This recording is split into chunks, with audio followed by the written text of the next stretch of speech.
Hey, this is George and welcome back to George Basics Crypto and Finance. In this video tutorial, I will teach you how to find your Bitcoin transaction ID on your Cash App account.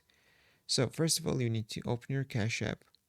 When you open the app, you need to click the clock icon in the bottom right menu, guys. So this will take you to your transactions. Here will be your latest transactions. So if you have completed Bitcoin transaction recently, here you might find your Bitcoin transaction, for example, like this, guys. So you need to choose the transaction and click on it. After that, this kind of window will open on your screen. So here will be some information where you sent your Bitcoin, the amount, the fee, and blockchain status confirmed, guys, as you can see on the picture. So right here will be several options. You need to find Block Explorer right here and you need to click on it, and you will be redirected to this page where you will see your Bitcoin transaction ID.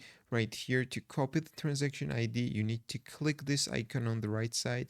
So when you click this clipboard icon right here, you will copy your Bitcoin transaction ID. So that's all I want to show you. If this video was helpful for you, don't forget to click the like button and don't forget to subscribe.